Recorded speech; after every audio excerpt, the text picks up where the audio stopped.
রণক্ষেত্র বাংলাদেশ দিনভর সংঘাত সংঘর্ষ সারা দেশে নিহত ১১৫ আহত প্রায় ২,০০০ হাসপাতালে গুলিবিদ্ধ ৭০০। এদিকে লাশ নিয়ে রাজপথে আন্দোলনকারীরা। জানাবো সোমবার মার্চ টু ঢাকা বৈষম্য বিরোধী ছাত্র আন্দোলনের। এদিকে নরসিংদীতে গুলি করার পর পিটুনিতে এমপির নাতিসহ আওয়ামী লীগের ৬ নেতা নিহত। এবং সর্বশেষ জানাবো কুষ্টিয়ায় মাহবুবুল আলম হানিফের বাড়িতে হামলা। এতক্ষণ শুনলেন সংবাদ শিরোনাম, এবারে বিস্তারিত। রণক্ষেত্র বাংলাদেশ দিনভর সংঘাত সংঘর্ষ সারা দেশে নিহত ১১৫ আহত প্রায় ২,০০০ হাসপাতালে গুলিবিদ্ধ ৭০০। বৈষম্য বিরোধী ছাত্র আন্দোলনের অসহযোগ আন্দোলন চলছে। সরকার পতনের এক দফা দাবিতে আন্দোলন করছে বৈষম্য বিরোধী ছাত্র আন্দোলন। এই আন্দোলন ঘিরে সংঘর্ষের রণক্ষেত্র সারা দেশে বেড়েই চলেছে নিহতের সংখ্যা। আন্দোলনের প্রথম দিন রোববার ৪ আগস্ট সর্বশেষ ১১৫ জনের মৃত্যুর খবর পাওয়া গেছে।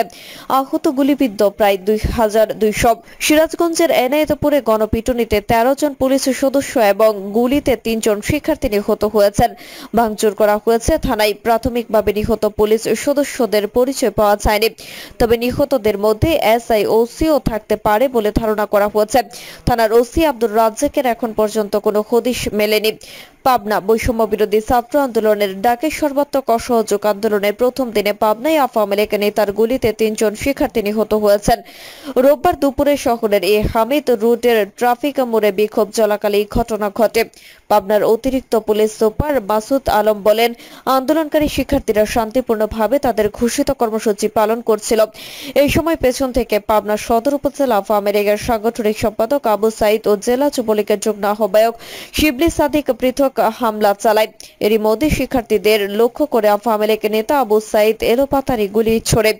পুলিশ ধাওয়া দিলে তারা পিছু হটে। পরিস্থিতি স্বাভাবিক রাখতে অতিরিক্ত আইন শৃঙ্খলা বাহিনীর সদস্য মোতায়েন করা হয়েছে। মাগুরায় পুলিশের সঙ্গে সংঘর্ষে জেলা ছাত্রদলের যুগ্ম সাধারণ সম্পাদক রাব্বি গুলিবিদ্ধ হয়ে নিহত হয়েছেন। এছাড়া মাগুরার মোহাম্মদপুর উপজেলায় ৪ জন নিহত হয়েছেন বলে খবর পাওয়া গেছে। রংপুরে বৈষম্য বিরোধী ছাত্র আন্দোলনের সাথে আওয়ামী লীগের সংঘর্ষে রংপুর সিটি কর্পোরেশনের কাউন্সিলর সহ ৪ জন নিহত এবং ১০ সাংবাদিক সহ শতাধিক আহত হয়েছেন। আওয়ামী লীগ অফিসে আগুন দেওয়া হয়েছে। সংঘর্ষের ঘটনায় জেলা উপজেলায় উত্তেজনার মাঝে প্রশাসন নিষ্ক্রিয় ছিল। রাজপথ রক্তাক্ত হলেও আইন শৃঙ্খলা বাহিনীর কাউকে দেখা যায়নি।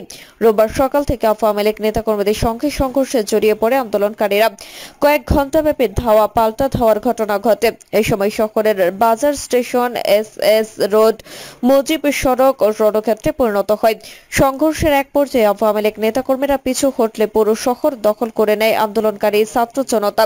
এই সময় ডক্টর জান্নাতারা হেনরির বাসা, জেলা আওয়ামী লীগ কার্যালয়, সাবেক এমপি হাবিবে মিল্লাত মুন্নার বাসা, আওয়ামী নেতা বিমল কুমার দাসের বাড়ি ভাঙচুর ও অগ্নিসংযোগ করা হয়।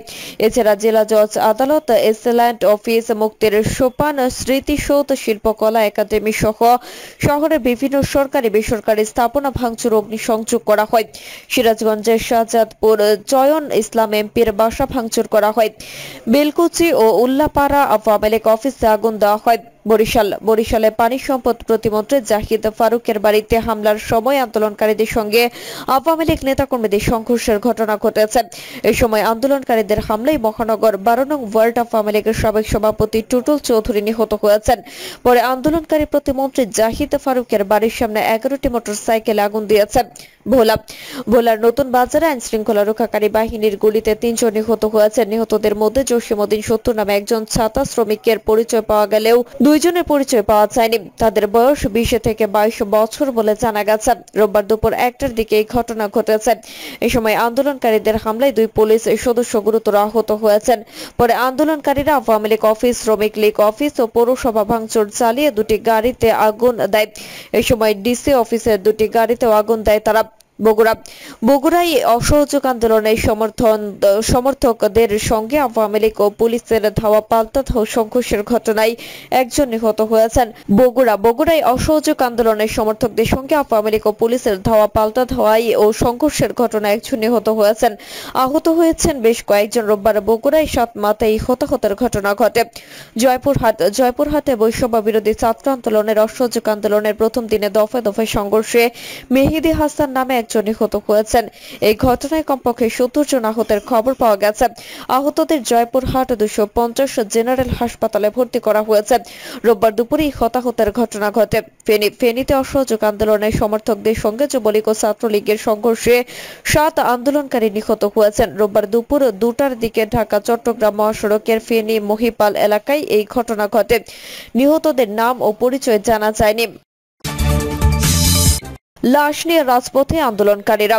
রাজধানীর ফার্মগেট কারওয়ান বাজারে দিনভর হামলায় নিহত 3 আন্দোলনকারীরা লাশ ঢাকা মেডিকেল কলেজ হাসপাতাল থেকে বের করে তাদের নিয়ে রাজপথে নেমে আন্দোলনকারীরা শহীদ মিনার থেকে শাহবাগের দিকে স্লোগান দিয়ে যেতে থাকেন। রাজধানী ফার্মগেট কারওয়ান বাজারে দিনভর হামলায় নিহত 3 আন্দোলনকারীরা লাশ ঢাকা মেডিকেল কলেজ হাসপাতাল থেকে বের করে তাদের নিয়ে রাজপথে নেমেছে আন্দোলনকারীরা শহীদ মিনার থেকে শাহবাগের দিকে স্লোগান দিয়ে যেতে থাকেন। এই সময় তারা আমার ভাই মরল কেন, জবাব চাই, এক দফা এক দাবি, সরকারের পদত্যাগ ইত্যাদি স্লোগান দিতে থাকেন। আন্দোলনকারীরা বলেন, সারা দেশে আমাদের ভাইদের উপর হামলা করেছে, আমাদের অনেক ভাইদের হত্যা করা হয়েছে, ঢাকায়ও আমাদের অসংখ্য ভাইদের হত্যা করা হয়েছে। এই স্বৈরাচারী হাসিনার পদত্যাগ করার আগে আমরা রাজপথ ছাড়ব না। সোমবার মার্চ টু ঢাকা বৈষম্য বিরোধী ছাত্র আন্দোলনের জরুরি সিদ্ধান্তে বৈষম্য বিরোধী ছাত্র আন্দোলনের মার্চ টু ঢাকা কর্মসূচি মঙ্গলবার থেকে একদিন এগিয়ে সোমবার করা হয়েছে। রবিবার বিকালে এক বিবৃতিতে কর্মসূচির এই পরিবর্তনের কথা জানান আন্দোলনের অন্যতম সমন্বয়ক আসিফ মাহমুদ। বিবৃতিতে বলা হয়, পরিস্থিতি পর্যালোচনায় এক জরুরি সিদ্ধান্তে আমাদের মার্চ টু ঢাকা কর্মসূচি 6 আগস্ট থেকে পরিবর্তন করে 5 আগস্ট করা হলো। অর্থাৎ আগামীকালই সারা দেশে ছাত্র জনতাকে ঢাকার উদ্দেশ্যে যাত্রা করার আহ্বান জানাচ্ছে। দেশের মানুষের প্রতি আহ্বান জানিয়ে বিবৃতিতে বলা হয়, আজ প্রায় অর্ধশতাধিক ছাত্র জনতাকে খুন করা হয়েছে। চূড়ান্ত জবাব দেওয়ার সময় এসে গেছে। বিশেষ করে আশপাশের জেলাগুলো থেকে সর্বোচ্চ উপস্থিতি নিয়ে সবাই ঢাকায় আসবেন এবং যারা পারবেন আজই ঢাকার উদ্দেশ্যে রওনা হয়ে যাবেন। ঢাকায় এসে মুক্তিকামী ছাত্র জনতা রাজপথগুলোতে অবস্থান নিন। চূড়ান্ত লড়াই এই ছাত্র নাগরিক অভ্যুত্থানের চূড়ান্ত স্বাক্ষর রাখার সময় এসে গেছে। ইতিহাসের অংশ হতে ঢাকায় আসুন, সকালে যেভাবে পারেন কালকে ঢাকায় চলে আসুন। ছাত্র জনতা এক নতুন বাংলাদেশের অভ্যুদয় ঘটাবে বলা হয় বিবৃতিতে। নরসিংদীতে গুলি করার পর পিটুনিতে এমপির নাতি সহ আওয়ামী লীগের 6 নেতা নিহত। সরকার পতনের এক দাবিতে ছাত্র জনতার আন্দোলনের সময় নরসিংদীতে আওয়ামী লীগ নেতাকর্মীদের সঙ্গে আন্দোলনকারীদের সংঘর্ষ হয়েছে। এই সময় আন্দোলনকারীদের দিকে গুলি ছোড়ার পর ধাওয়া দিয়ে আওয়ামী লীগের 6 নেতাকর্মীকে পিটিয়ে হত্যার ঘটনা ঘটেছে। এছাড়া 6 আন্দোলনকারী গুলিবিদ্ধ সহ 20 জন আহত হয়েছেন। স্থানীয় প্রত্যক্ষদর্শী সূত্রে জানা গেছে, বৈষম্য বিরোধী ছাত্র আন্দোলনের ঢাকা সদর উপজেলার মাধবদী বাস স্ট্যান্ড এলাকায় থেকে কয়েক হাজার আন্দোলনকারী লাঠি নিয়ে মিছিল বের করেন। একই সময় মাধবদী আওয়ামী লীগের নেতাকর্মীরা হাই স্কুল মাঠ থেকে একটি মিছিল বের করেন। ওই সময় আওয়ামী লীগ নেতারা তাদের প্রতিহত করার চেষ্টা করলে দুপক্ষের মধ্যে সংঘর্ষ, পাল্টা ধাওয়া শুরু হয়। এক পর্যায়ে আওয়ামী লীগের নেতাকর্মীরা গুলি ও ককটেল বিস্ফোরণ ঘটান। এলোপাতাড়ি গুলিতে কমপক্ষে 6 জন আন্দোলনকারী গুলিবিদ্ধ হন। এই খবর ছড়িয়ে পড়লে আন্দোলনকারীরা আওয়ামী লীগ নেতাদের ধাওয়া দেন। এই সময় আওয়ামী লীগ নেতাকর্মী ও সমর্থকরা দৌড়ে মাধবদী বাস স্ট্যান্ডের পশ্চিম দিকের বড় মসজিদে আশ্রয় নেন। পরে আন্দোলনকারীরা মসজিদের সিঁড়িতে ফেলে এলোপাতাড়ি পিটিয়ে 6 আওয়ামী লীগ নেতাকে হত্যা করেন। নরসিংদী সদর উপজেলা চেয়ারম্যান আনোয়ার হোসেন দাবি, মাধবদী হাই স্কুল প্রাঙ্গণ থেকে আমরা একটি মিছিল বের করি। ওই সময় মাধবদী পৌর বিএনপি সভাপতি আমানুল্লাহর নেতৃত্বে বিএনপি জামাতের নেতাকর্মীরা মিছিলে হামলা চালান। ওই সময় তারা আমাদের উপর ককটেল বিস্ফোরণ ঘটালে আমরা ছত্রভঙ্গ হয়ে পড়ি। পরে আমাদের লোকজন মাধবদী বাজার বড় মসজিদের ভেতরে আশ্রয় নেন। তখন বিএনপি জামাতের নেতাকর্মী মসজিদের ভেতরে ঢুকে হত্যাকাণ্ড চালান। মাধবদী থানার ওসি কামরুজ্জামান সাংবাদিকদের বলেন, আওয়ামী লীগের 6 নেতা নিহতের খবর পেয়েছে। তাদের স্বজনরা লাশ বাড়িতে নিয়ে গেছেন। আমরা তাদের অনুরোধ করেছিলাম লাশগুলো ময়নাতদন্তের জন্য থানায় নিয়ে যাওয়ার জন্য, কিন্তু তারা বাড়িতে নিয়ে যান।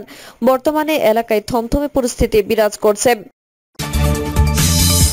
কুষ্টিয়ায় মাহবুবুল আলম হানিফের বাড়িতে হামলা। কুষ্টিয়া ৩ সদর আসনের সংসদ সদস্য অফ আমেরিকার যুগ্ম সাধারণ সম্পাদক মাহবুবুল আলম হানিফের বাসায় হামলা ও ভাঙচুর করেছে ক্ষুব্ধ আন্দোলনকারীরা।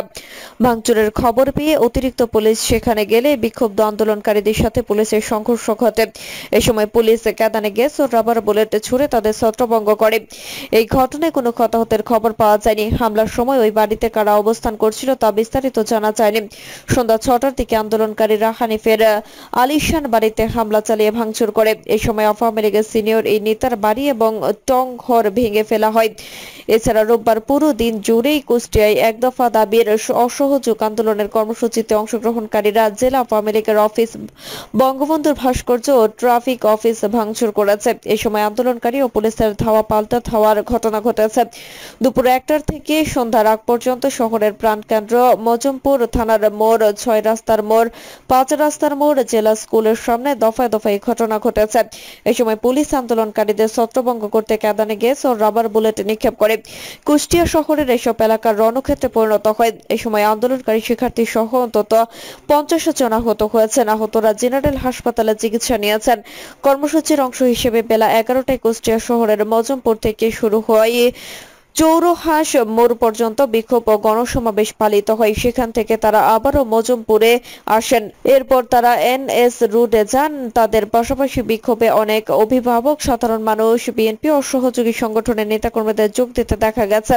এই সময় মিছিল স্লোগানে উত্তাল হয়ে উঠেছে কুষ্টিয়া শহর।